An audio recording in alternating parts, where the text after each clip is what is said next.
அனைவருக்கும் கணித வணக்கம். இப்போ பார்க்க போகிறது 7ஆம் வகுப்புக்குரிய கணக்கு 3ஆம் பருவம் பயிற்சி 2.5ல் 4வது கணக்கை பார்க்க போகிறோம். ஒரு மட்டை பந்து, அதாவது கிரிக்கெட் அணி ஒரு வருடத்தில் 70 போட்டிகளில் வெற்றியும், எத்தனை போட்டிகள் வெற்றி? 70 போட்டிகளில் 28 போட்டிகளில் தோல்வியும், 2 போட்டிகளில் முடிவு ஏதும் இல்லை எனவும் இருந்தால் அணியின் வெற்றி சதவீதத்தை கணக்கிடுக அப்படின்னு சொல்லி கொடுத்துருக்காங்க.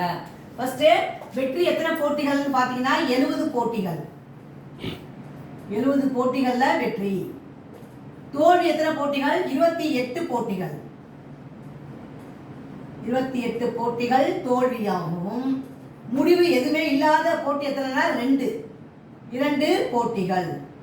அப்ப இதனுடைய கூட்டுத்தொகை எவ்வளவு அப்படின்னு பார்த்தீங்கன்னா 70 + 28 + 2, 70 + 28 + 2 கூட்டினீங்கன்னா வந்துடும் 100 வந்துடும். மொத்தம் 100 போட்டிகள். இப்போ நமக்கு கேட்டது வெற்றி சதவீதம் கேட்டிருக்காங்க. வெற்றி எத்தனை போட்டிகள் வெற்றினா 70 போட்டிகள். 70/100 × 100. இந்த 100ங்கிறது இதோட கூட்டுத்தொகை. 100ல் 70, அது எத்தனை சதவீதம் அப்படிங்கிறப்ப 100ஆல் பெருக்கிறோம். பெருக்கினால் இந்த 100க்கு இந்த 100 அடிச்சிடலாம். அப்ப இருக்கிறது ஆன்சர் 70%. அப்ப ஆன்சர் என்ன கிடைச்சிருக்கு அப்படின்னு பார்த்தா 70%. வெற்றி சதவீதம் எத்தனை சதவீதம் கிடைச்சிருக்கு? 70%. புரிஞ்சுங்களா?